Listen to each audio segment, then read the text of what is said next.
Foi então a mensagem do Ministro da Economia neste Congresso, 32º da APDC. A encerrar o Congresso, logo mais estará aqui então o Primeiro-Ministro. Vamos dar início aos trabalhos e começamos por olhar para aquele que foi considerado um plano popularmente e até por políticos batizado como a bazuca financeira. Estou a falar do PRR, de que forma é que ele está a ser aplicado em Portugal, onde pode ainda ser aplicado, o que está a correr bem, o que está a correr menos bem, mas vamos olhar numa perspectiva muito específica, ou seja, a nível digital. De que forma é que este plano pode e deve ser aproveitado para mudar todo o nosso panorama digital em Portugal. Vamos ter também aqui a perspectiva internacional, nomeadamente de Espanha, onde este plano tem algumas semelhanças, mas também algumas diferenças. Já vamos ao debate, à conversa sobre o PRR em Portugal e em Espanha. Para já, convido ao próximo keynote speaker, Pedro Dominguinhos, que é o presidente da Comissão de Acompanhamento do PRR.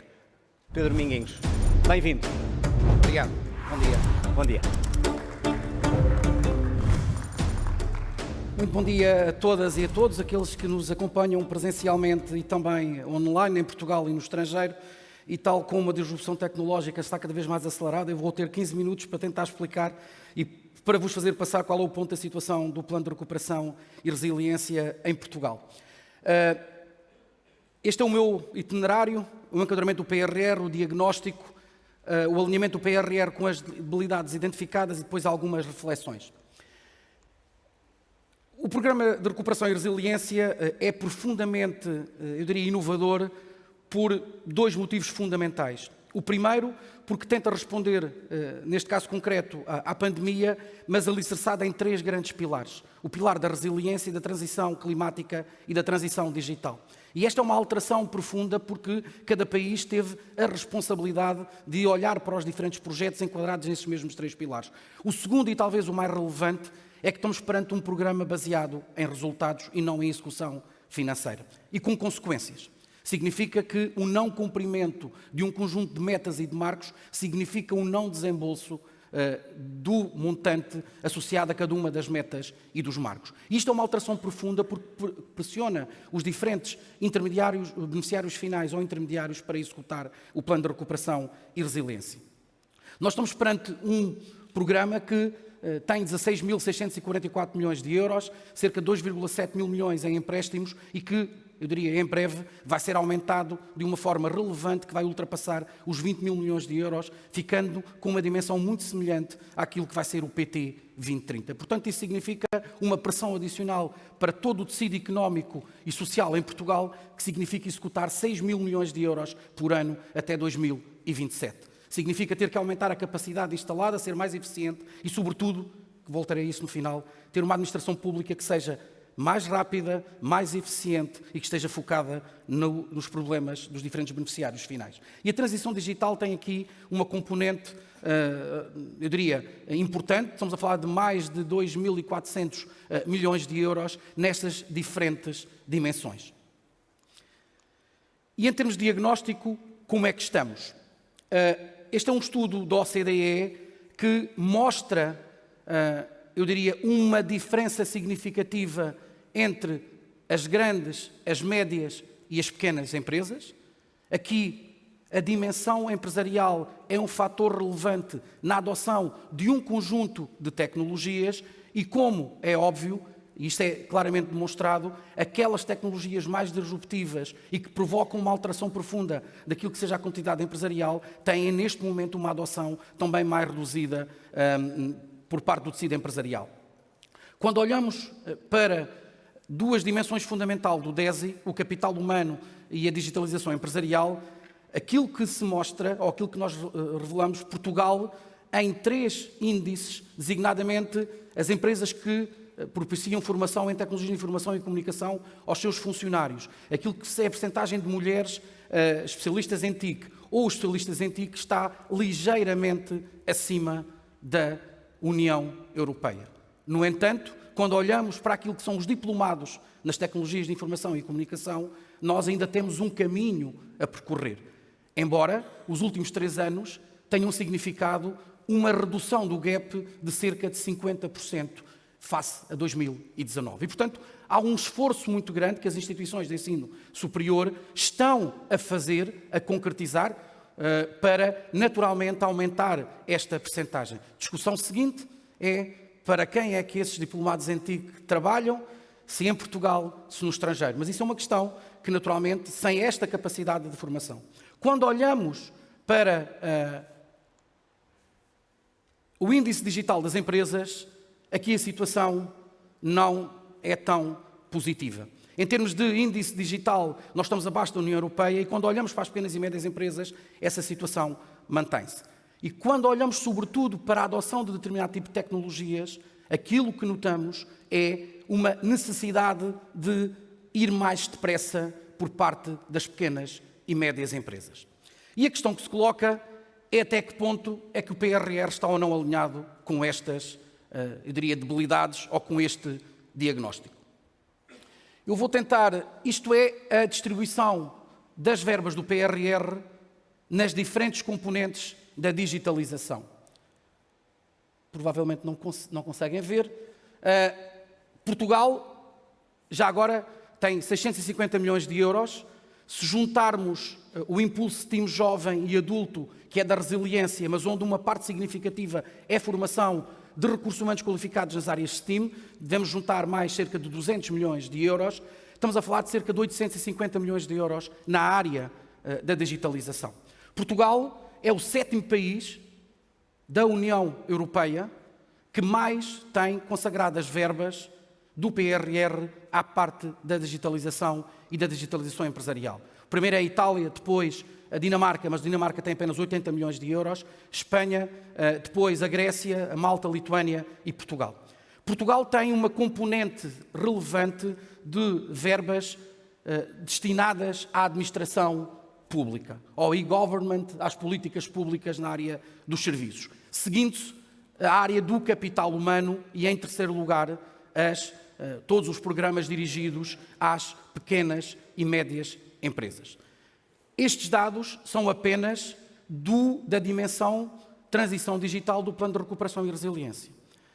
Eu ontem estive em Santarém a visitar uma empresa no âmbito da agenda mobilizadora e da produção de insetos para diferente tipo de utilização, alimentação humana, animal, para a indústria da cosmética e para a biorremediação, e aquilo, do ponto de vista empresarial, é sobretudo digitalização. Estamos a falar de uma fábrica que é controlada por 2 pessoas durante o dia inteiro. Portanto, há aqui efeitos spillover das agendas mobilizadoras que nós temos que ter em atenção como vamos medir, porque tem um impacto do ponto de vista da disrupção tecnológica extremamente significativa. O mesmo se passa, por exemplo, com a descarbonização, onde há efeitos cruzados, mas este é um efeito apenas na comparação a nível europeu dos diferentes países. E, portanto, há aqui houve uma preocupação de criar uma rede, diminuir os custos de contexto, do ponto de vista da digitalização.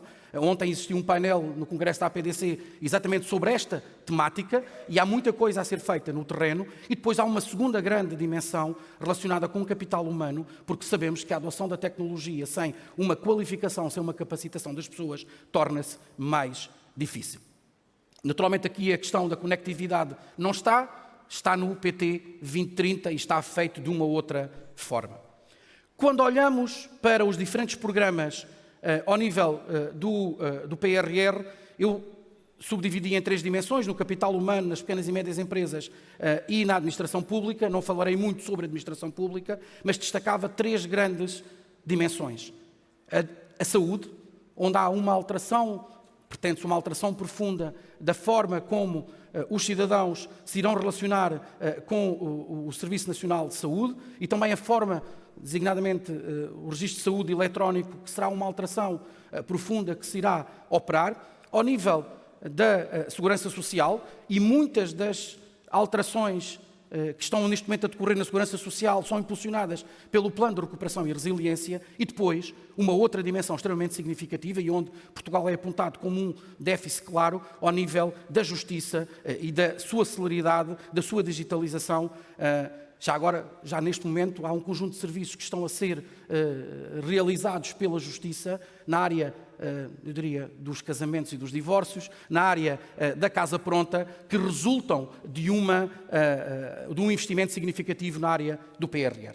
No âmbito das pequenas e médias empresas, o Sr. Ministro da Economia acabou há pouco de falar em 2 ou 3 exemplos na área do comércio. Eu destacaria 2 ou 3 adicionais. Os Digital Innovation Hubs, estamos a falar de 17 Digital Innovation Hubs que pretendem prestar serviços de digitalização às pequenas e médias empresas. A Rede Nacional de Test Beds, estamos a falar de uma alteração profunda para que as empresas possam testar os seus produtos num ambiente cooperativo a nível nacional. A internacionalização via e-commerce, e Portugal tem uma percentagem muito reduzida de pequenas e médias empresas que utilizam o comércio digital. Portanto, esta é uma alteração profunda que está a ser feita. Depois, os vouchers startup, estamos a falar de apoio ao empreendedorismo, de novos negócios verdes e digitais. O concurso fechou há muito pouco tempo e o número de candidaturas superou as expectativas. Estamos a falar de cerca de 1.400 candidaturas de vouchers de 30 mil euros. E o programa Coaching 4.0, que parte de um diagnóstico do ponto de vista tecnológico e depois a atribuição de um voucher de até 10 mil euros num conjunto de serviços digitais para que as pequenas e médias empresas se possam digitalizar. Estamos a falar de um alinhamento que, na maior parte dos casos, está, eu diria, em linha com aquilo que é o objetivo. Qual é o problema neste momento? É que muitos destes programas, ainda dirigidos às empresas, não estão no terreno. Ou seja, há uma seleção de quase todos estes Digital Innovation Hubs, dos test beds, as aceleradoras de comércio digital, os contratos foram assinados a semana passada, os bairros comerciais digitais estão em análise de candidaturas, o Coaching 4.0, de acordo com o plano de avisos, é para abrir em dezembro e os vouchers estão em período de análise de candidaturas. Ou seja, nós temos um conjunto de medidas alinhadas com aquilo que são as necessidades e as debilidades. No entanto, neste momento, falta a concretização no terreno para que as empresas possam naturalmente começar a executar todos estes programas. Portanto, o desafio de 2023, o Sr. Ministro reconheceu há pouco que é necessário acelerar este processo. Este é o desafio maior, é colocar os programas no terreno para que as empresas possam beneficiar exatamente destes apoios. As agendas mobilizadoras estão no terreno e estão a trabalhar. Agora, estes programas, porque isto é uma particularidade significativa, estamos a falar sobretudo de pequenas e médias empresas, onde a sua capacidade financeira é mais reduzida face às médias e às grandes empresas. E, portanto, este é um desafio fundamental. A Comissão Nacional de Acompanhamento tem feito referência a este tipo de preocupações e é algo que nós temos que acelerar. Até porque há algumas destas metas e destes marcos que são profundamente exigentes no tempo. A criação, por exemplo, das plataformas digitais para envio de faturas digitais, que já está concretizado. Portanto, o primeiro bloco está praticamente concretizado, mas quando nós falamos de 12 mil PMEs apoiadas por aceleradoras do comércio digital, este é um processo, ou são metas muito exigentes. Ou então, 3.600 novos produtos testados nas redes de test bed. E, portanto, nós estamos perante um programa que é muito ambicioso e que exige um compromisso de todos os beneficiários intermediários, mas também por parte de todos os beneficiários intermediários e da administração pública. Uma dimensão menos trabalhada tem a ver com os efeitos indiretos do PRR. Estes são os dados de março, final de março, da contratação pública e, portanto, estamos a falar na componente que a administração pública executa os seus, diria, os contratos públicos. Estamos a falar de cerca de 800 milhões de euros. Estes são dados públicos do portal de transparência, portanto qualquer pessoa pode aceder a estes dados e, como compreenderão, há uma parte muito significativa que se dirige à contratação pública nas áreas das tecnologias de informação e comunicação. E, portanto, este é um processo profundamente, eu diria, alavancador de um conjunto de setores e de empresas. Tenho 1 minuto e 47, vou tentar terminar. Em termos de reflexões, nós precisamos de tempos de decisão mais rápidos e de maior articulação entre os diferentes organismos públicos. Muitas vezes, aquilo que em gestão se chama o síndrome do Not Invented Here tem um problema. não é da minha responsabilidade, eu já fiz aquilo que me compete. Nós não podemos assumir esta postura. Nós precisamos de ter uma articulação muito maior entre os diferentes organismos. Depois, está em cima da mesa a reprogramação, que deve estar a começar a ser negociada com Bruxelas, onde vai haver um reforço de mais de 3 mil milhões de euros e onde há também reforço em algumas das componentes da área digital, inclusivamente com a criação do novo programa da Indústria 4.0, que tem aqui o impacto significativo e reforço dos bairros comerciais digitais. Depois, nós estamos perante uma corrida que é uma maratona, mas de alta pressão. E isto significa que não podemos abrandar, porque nós todos os anos vamos a exame 2 vezes. E ou passamos com distinção e os reembolsos vêm na totalidade, ou passamos assim e ficamos sem alguns reembolsos, ou então chumbar não se chumba, porque se cumpre sempre qualquer coisa, mas é profundamente exigente. Isso obriga que as plataformas digitais tenham que ser muito mais user-friendly, não se percam em burocracias e em questões administrativas. Isto exige que nós, em conjunto com os beneficiários finais, tenhamos a capacidade de olhar para as atividades que não acrescentam valor e retirá-las.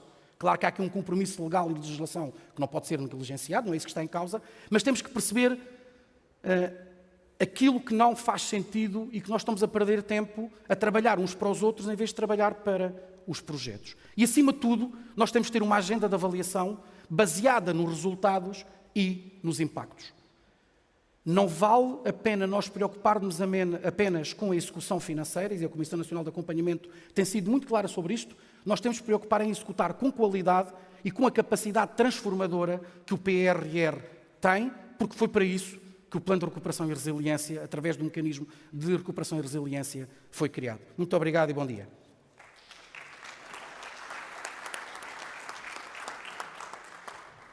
Pedro Miguinhos, juntos a nós, e já agora, Obrigado. Parabéns, porque acho que foi o único keynote speaker que terminou ao segundo. 0-0 e acabou a sua apresentação. Muito bem, ficou aqui então explicado o ponto da situação do PRR em Portugal e agora vamos tentar perceber como é que ele pode ser melhorado e de que forma é que poderá também, quais os efeitos que pode ter a nível nacional e já agora também em Espanha, a nível na área digital. São meus convidados Armindo Monteiro, que é Presidente da CIP, Confederação Empresarial de Portugal. Bem-vindo. Pedro Dominguinhos, que já ouvimos, e Víctor Calvo Sotelo, que é Diretor-Geral da Digital Edge. Buenos dias, bem-vindo. É uma associação espanhola para a digitalização, que, tal como a APDC, reúne as principais empresas do setor de tecnologia e inovação digital.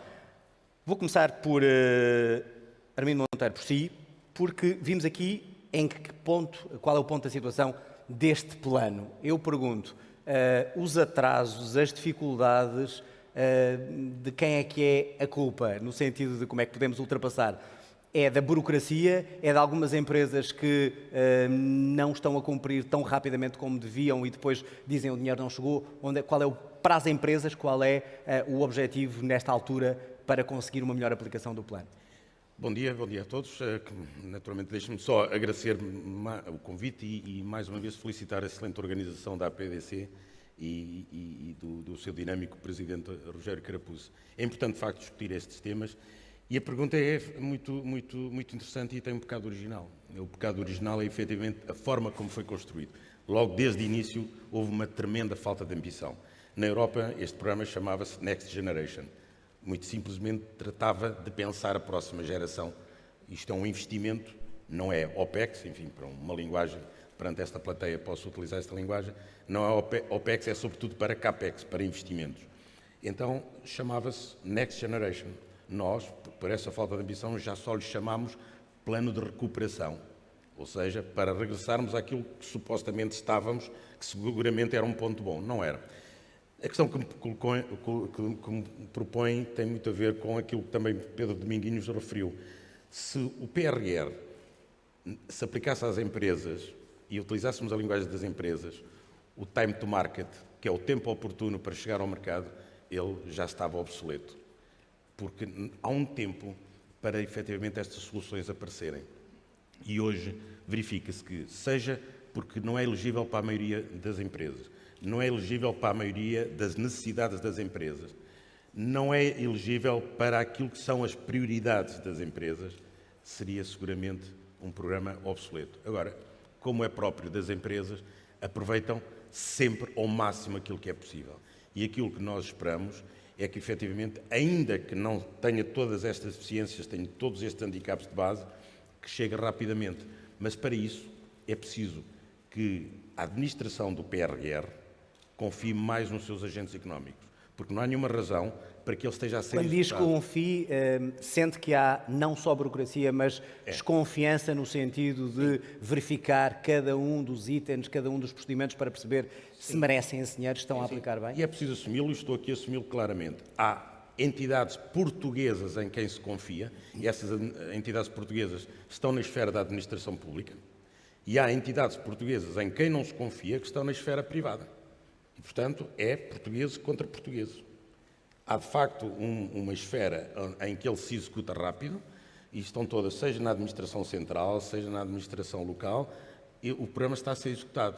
Aligeiramento de procedimentos, a simplificação de processos, tudo isso está a acontecer. Mas do outro lado da barricada, ou seja, quem está a distribuir e a zelar por dinheiros públicos, tem que pensar no passado. E, infelizmente, no passado houve grandes abusos, quando se falou, estou a lembrar-me, ainda sou desse tempo, dos fundos estruturais atribuídos a Portugal. Essa desconfiança não poderá ser um zelo, e aqui a questão é se é zelo ou excesso de zelo, para que o dinheiro seja bem aplicado e não se perca? Mas há garantias que ele está a ser melhor aplicado na administração pública? Há garantias que ele está a ser melhor aplicado na administração central? Portanto, o que diz é menos desconfiança para o público do que para o privado. Naturalmente, porque há regras que cumprem-se. Eu até gostaria que estes procedimentos fossem transpostos da Comunidade Europeia para Portugal e apenas com a tradução. Bastava pôr no Google ou no tradutor qualquer. Mas nós somos tão criativos que gostamos sempre de criar mecanismos tão sofisticados, tão específicos para a realidade portuguesa, que acaba neste embaraço. Portanto, e na CIP não somos favoráveis a que não haja transparência. Pelo contrário, a transparência é um requisito. A aplicação correta é um requisito, porque este dinheiro não é gratuito. Este dinheiro é um dinheiro que visa um investimento e, portanto, não é gratuito. E as empresas estão a responder, apesar desses entraves que nomeou, estão a responder com a rapidez que se necessita e com projetos que interessam de facto e que encaixam neste plano? Completamente. Isto foi multiplicado por várias vezes. A procura ultrapassou várias vezes a oferta. É uma prova evidente que a área privada está disponível para investir. É disto que se trata, investir. Na área, mas nós estamos a falar de CAPEX, estamos a falar de investimento. Muito do que está neste momento a ser, vou utilizar a palavra, gasto, está a ser gasto em OPEX, está a ser gasto em corrente. Na administração pública, é preciso denunciar isto, na administração pública não são investimentos, são custos, são alternativas ao orçamento e, portanto, é uma forma de ter um orçamento mais fortalecido. Portanto, aquilo que é exigido ao privado não está a ser exigido ao público. Já vou falar com o Vítor Calvo Totelo, mas tenho que colocar esta questão ao Pedro Domingues. Quando se fiscaliza esta aplicação, é notório para si esta diferença entre a forma como o público recebe o dinheiro do PRR e as privadas? 2 ou 3 comentários. O primeiro, para destruir um mito, Portugal não tem um problema sério de fraude fiscal na aplicação de fundos europeus. Eu acho que nós continuamos a assumir esta questão e numa altura entre chat GPT, que muitas vezes não conseguimos distinguir aquilo que é a realidade daquilo que é um problema, Portugal tem um índice a nível europeu muito mais baixo do que a média europeia. Os dados são claros e a senhora Comissária Elisa Ferreira, ainda há pouco tempo no seminário da Procuradoria-Geral da República, o afirmou. Segundo ponto, permite-me discordar com o Dr. Armindo Monteiro, muitos dos investimentos que estão a ser feitos na administração pública são CAPEX. Quando nós estamos a aumentar a capacidade de formação de pessoas nas áreas das competências digitais, estamos naturalmente a fazer investimento. Ou seja, um conjunto significativo de novas formações, cursos técnicos superiores profissionais, licenciaturas e mestrados, que estão a ser apoiados no âmbito do PRR, muitos deles foram criados em articulação com as empresas. Muitos deles estão a responder, por exemplo, se nós olharmos para os mestrados nas áreas da inteligência artificial, de ciências de dados, estamos a falar de CAPEX. Claro que, naturalmente, tem que se pagar os ordenados das pessoas, é evidente, mas estamos a falar sobretudo de investimento. E o PRR deve servir também para pagar conta corrente, como foi dito? Repare, na maior parte dos casos, o que nós estamos a falar é de um apoio para alterar a estrutura produtiva desse ponto de vista. Quando nós estamos, no caso do compromisso de emprego sustentável, a apoiar as empresas para contratar pessoas por tempo indeterminado, concedendo-lhe de 1 a 2,15 IAs, significa que estamos a apoiar, a tornar o trabalho mais digno e significa que estamos a apoiar as empresas para ter a capacidade produtiva de o fazer. E, portanto, há aqui este aspecto fundamental, ou se olharmos para as agendas mobilizadoras, onde houve uma capacidade de multiplicador por parte das empresas de mais do que 2, com apoio público. Portanto, está aqui este aspecto fundamental e que nós temos que olhar. Há depois uma dimensão que importa discutir, que é o plano de recuperação e resiliência tem uma lógica de validação da despesa. O que significa, enquanto o PT 2020 tinha uma lógica de certificação da despesa, o que significava que os organismos públicos tinham que verificar toda a legalidade da despesa. E toda a administração pública está a ter uma exigência tremenda, por exemplo, em alguns dos casos, todos os procedimentos de contratação pública de lançamento são mais exigentes. Mas deixe-me só resumir para podermos avançar. Foram levantadas aqui duas questões. Utilizar o dinheiro do PRR na administração pública para gastos correntes e uma maior exigência, salvo erro, estou a interpretar bem as palavras, uma maior exigência, uma maior desconfiança nessas palavras em relação aos privados do que em relação aos públicos. Como fiscalizador desta aplicação, sentiu isso ou não? A Comissão Nacional de Acompanhamento não é fiscalizadora, Sim. acompanha a execução. Fiscalizadora é a Comissão de Sem dúvida, mas de qualquer maneira, na maior parte do PRR, vê o que está bem e o que está mal. Nós estamos a falar, na maior parte das despesas do PRR, não estamos a falar de financiamento de despesa corrente. Quando nós falamos na digitalização da saúde, quando nós falamos na criação de um registro de saúde eletrónico, quando falamos numa alteração da justiça, estamos a falar de projetar o futuro e estamos a falar, naturalmente, há um conjunto de despesas que têm que ser pagas. Globalmente, essa resposta de sim e não é tão linear. Há um conjunto de despesas que resultam daquelas novas atividades que têm que ser geradas. Sobre a questão da exigência, a administração pública tem um código da contratação pública que é profundamente exigente e que tem sido apontado por um conjunto de entidades públicas como atrasando muitos dos procedimentos, porque existem tantas regras para, naturalmente, garantir que não existe duplo financiamento, que esta é uma questão também importante, que existe o respeito pela contratação pública e pela questão da transparência, que é, naturalmente, conseguida. Vou falar com o nosso convidado que vem de Espanha, Calvo Sotelo. Buenos días una vez más, bienvenido. Deberíamos hablar en castellano para nos entendermos mejor, pero tenemos una transmisión internacional. Vamos a cambiar para el inglés, ¿vale? Thank you very much. So the first question is, do you feel that in Spain are you experiencing these kind of problems, the difference between the public sector and the private sector in the application of this plan? Let me begin thank you with my thank you to the APDC for the invitation. We're very grateful and we look forward to other means of collaboration between our two associations. I would say that many of the things I've been hearing here are the same kind of arguments we have also in Spain. There's one difference. We envy that you have an independent commission helping the government in this process. We don't have that. You should. No, I ask. We thought we should have had one, and there's been other means of collaboration between government and the private sector, but we thought at the beginning that the commission would have helped because, and you were talking about structural funds. I think Spain also benefited enormously 20 years ago of those European funds, and I think we did a good job in those days. But it's very difficult for this, I think the administrations, in most of the money now of this European plan is coming to the south of Europe.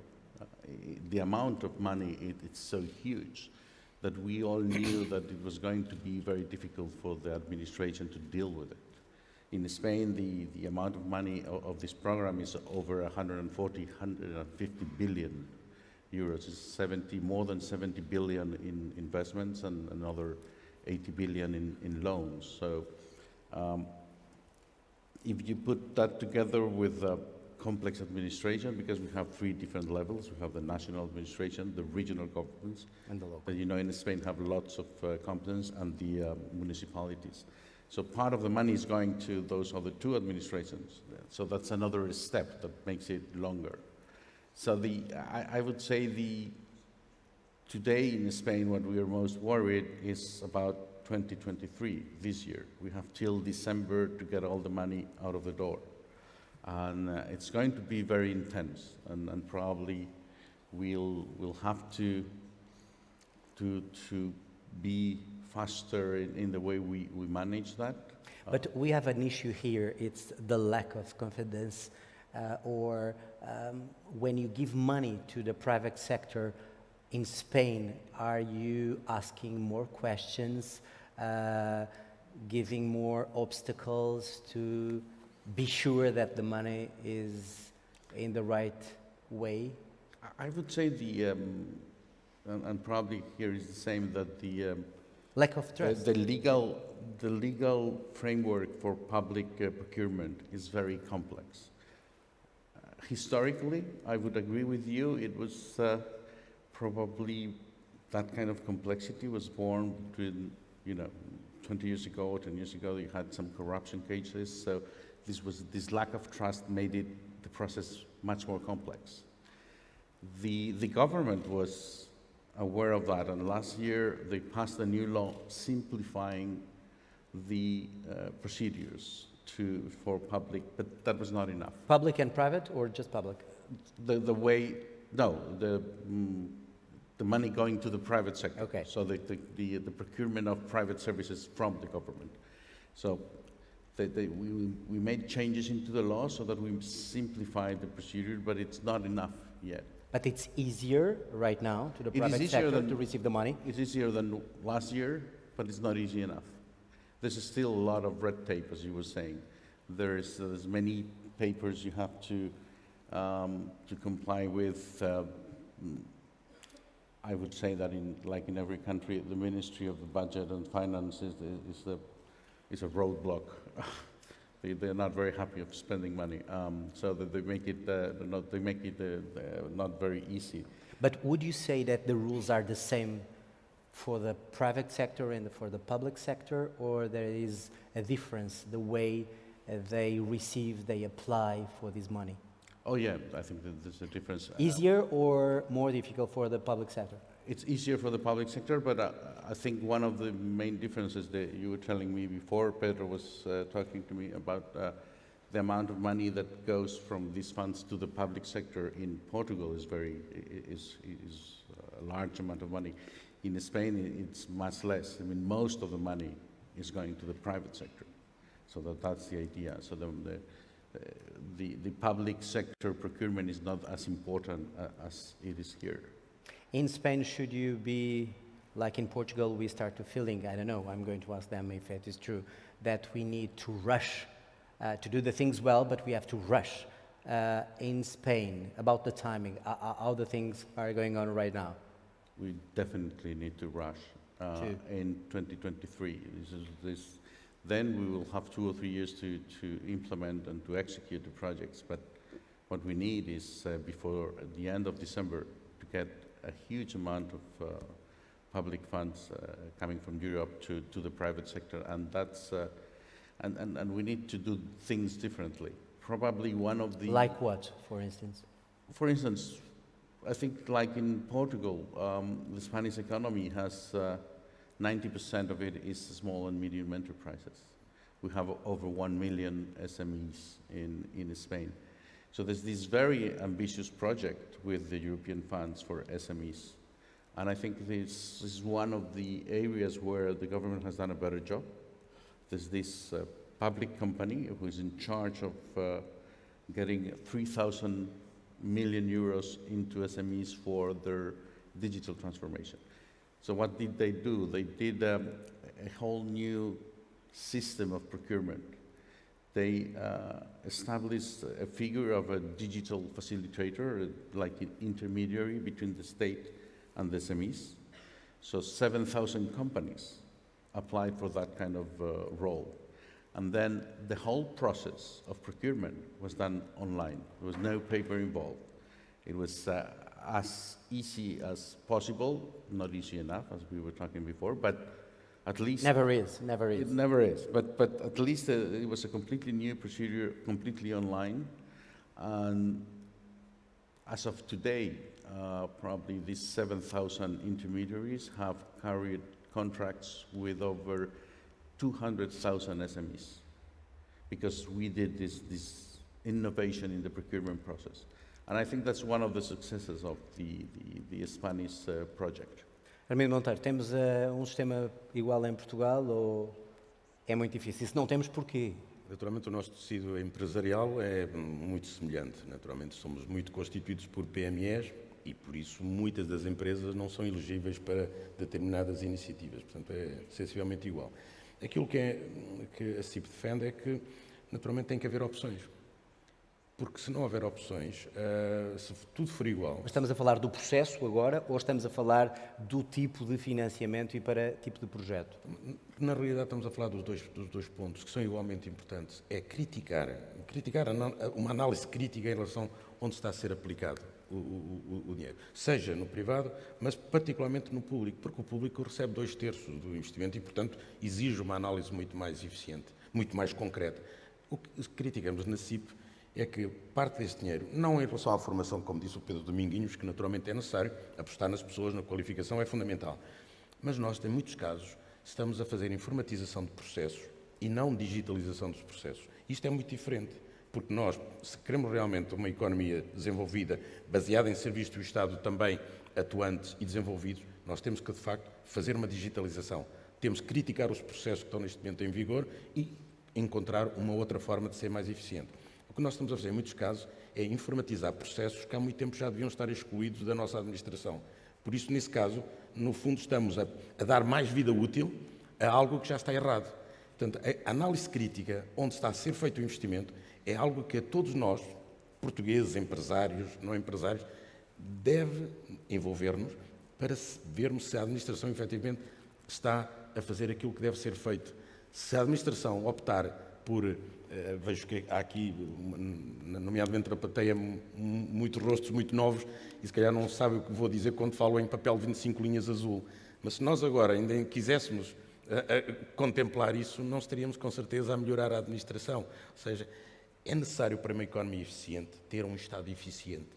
E aquilo que é a nossa angústia é que realmente este dinheiro não esteja a ser colocado efetivamente para que tenha um retorno forte para uma economia que seja cada vez mais sofisticada, com cada vez mais valor E acrescentado. diga uma coisa, estão as empresas, neste caso as empresas privadas, a fazer o que devem e como devem para ter isto? Ou temos aqui uma comissão de acompanhamento que viu alguns casos que não serão tão bons? Não estão a fazer tudo, não estão a fazer tudo. E porquê? Por falta de ambição, por falta de meios, por falta de sensibilidade? Escala, desde logo, escala.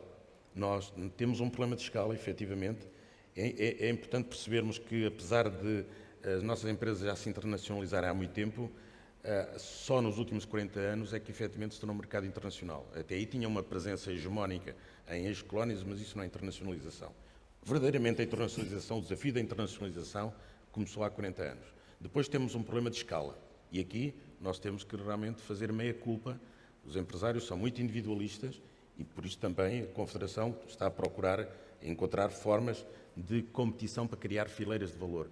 Isso é importante, porque hoje não é possível ser relevante no panorama internacional se não tivermos um mínimo de escala que nos permita efetivamente enfrentar esses mercados. Esse ponto é importante. Mas há outro que eu quero, de facto, voltar, que é a desconfiança sistemática entre a administração pública e as Já empresas. ficou claro. E Já isso ficou claro. não faz sentido. Não faz sentido porque aquilo que sentimos, um pouco por esta Europa fora, é que normalmente a administração está ao serviço das empresas. E em Portugal, muitas vezes, verificamos que a administração não está ao serviço das empresas. E isso, naturalmente, é um handicap na nossa competitividade. Pedro Dominguinhos, não lhe vou chamar fiscalização, na observação e no acompanhamento que fizeram sobre os casos, apresentaram o vosso relatório, disseram onde estavam os casos mais preocupantes e em alguns estava a digitalização, curiosamente, salvo erro, da educação, certo? Quando for feita um novo acompanhamento mais apertado e um relatório final, que continuam a fazer, o que é que acha que poderá ser feito para que esses casos não aumentem e possam ser corrigidos? Fizeram um diagnóstico onde é que está e o que é que está mal, o que é que está a ser feito para que o relatório seguinte não traga casos ainda tão preocupantes? Esta é uma pergunta particularmente relevante, por isso é que há bocadinho dizia que isto é uma maratona. Ou seja, não basta, nós temos um relatório de 6 meses e vamos, entre aspas, relaxar um bocadinho para ser menos exigentes. Pelo contrário.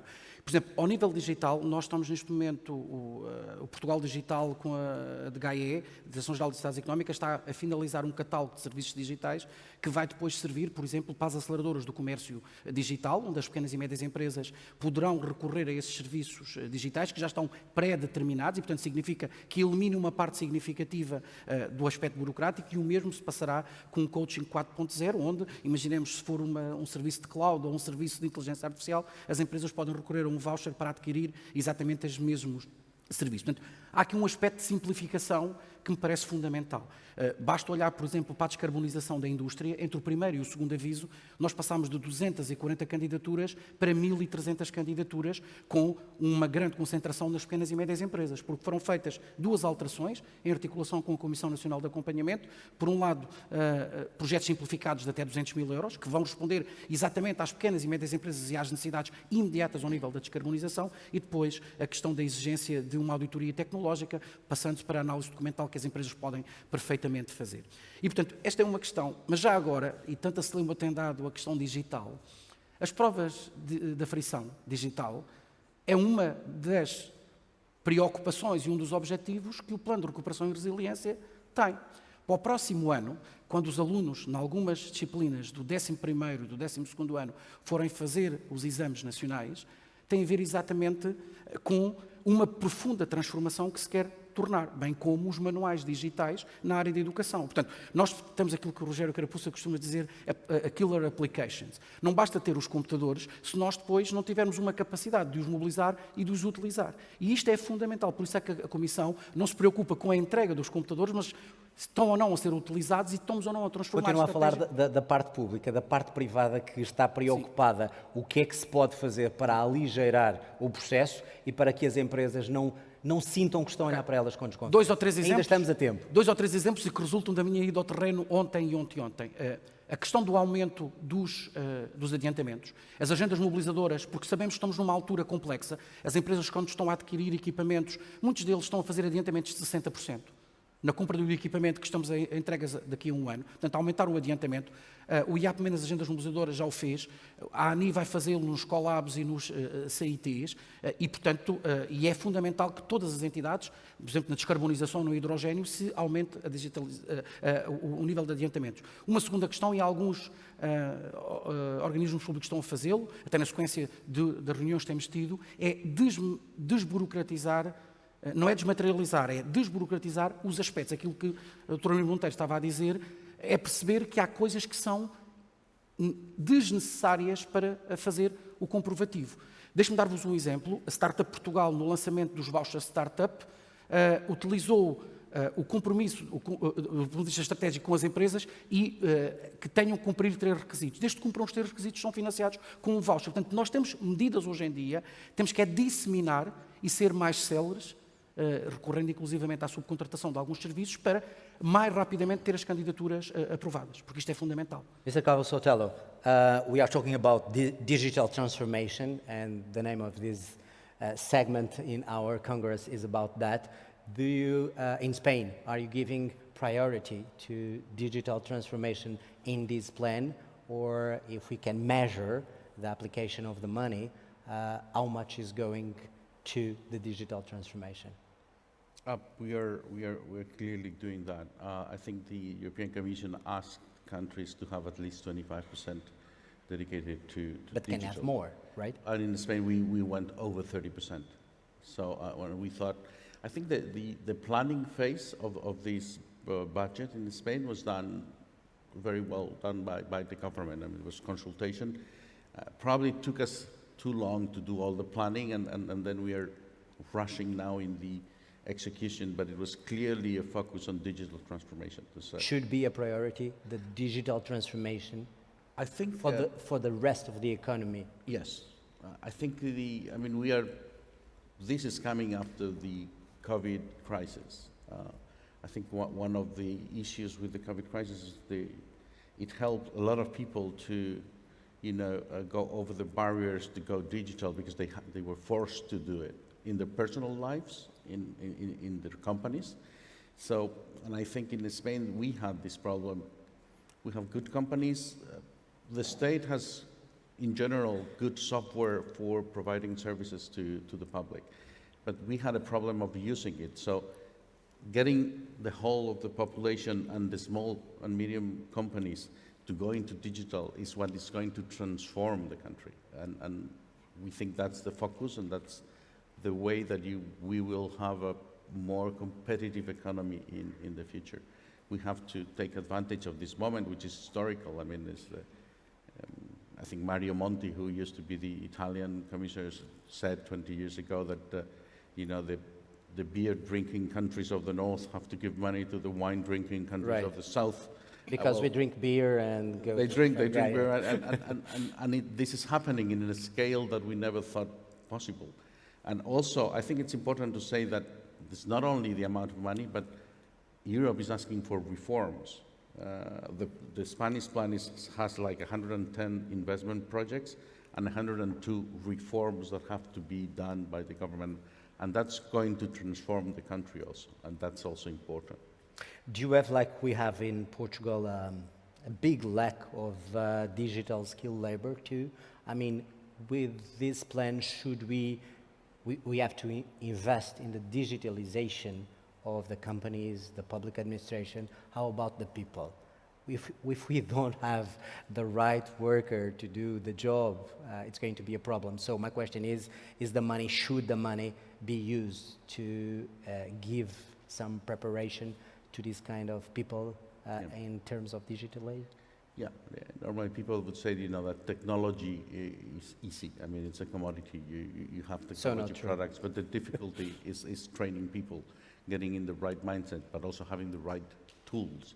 So there's quite a lot of money for training people, both the general population to be more digital savvy, friendly, but also especially to the SMEs. So this program I was telling you about, the Digital Toolkit, that's about technology. That's selling small companies the products and the technology products. But then there's almost the same amount of money for the training of those. And also they're trying to innovate there with, getting some intermediaries that I think we have a new sector for online training that has been developed during the COVID crisis also to quite a complete new level. And we have to see if we are able to train, the hundreds of thousands of people who need to do that. One of the studies that my association does is the mismatch between what the private sector needs in terms of skills and what the universities or the vocational training is providing. And we think now that we have a deficit of over 140,000, curriculums. And you have a huge gap between the public and the private sector in digital skills? Or it's 50-50? I wouldn't say the public sector has a problem because the average age of the civil servant is high. So for them it takes, but I think for the last years, they've been subcontracting with the private sector lots of software for the public sector. As I was telling you, in the European chart of skills, Spain does very well on digital services to the public. That's something that we've been doing relatively well in the last 10 years. Armindo Monteiro, estamos a falar de PRR em geral, mas temos, obviamente, pelo Congresso em que estamos, virado a agulha para a questão mais digital e eu pergunto como é que este plano pode ser utilizado para evitar a hemorragia que estamos a sentir de falta de mão de obra qualificada nesta área que vai para todo lado? Os talentos os talentos são claramente um problema e retomando este ponto, aquilo que nós gostaríamos era que, de facto, o Estado resistisse à tentação de querer fazer tudo internamente, precisamente porque os talentos são limitados. E se disputarmos e competirmos, e sobretudo nesta área tecnológica, entre se os talentos devem estar no lado do Estado ou devem estar do lado da economia, para nós, Confederação Empresarial, é muito claro. O Estado não deve competir com o privado nestas questões. O Estado deve efetivamente ser um regulador, deve utilizar a capacidade que está instalada e não entrar neste tipo de competição. Aquilo que temos visto, infelizmente, na área das tecnologias é que o Estado está a não resistir à tentação de fazer tudo internamente, quando tem excelentes empresas com excelentes capacidades que o Acha que é uma questão ideológica? Seria diferente se mudasse, se o governo fosse diferente, ou é uma questão que não tem que ver com a ideologia? Eu creio que às vezes em Portugal se confunde questão ideológica com alguma decisão ad hoc. Muitas vezes não creio que haja sequer um pensamento ideológico para nortear determinadas decisões. Creio que apenas se decide.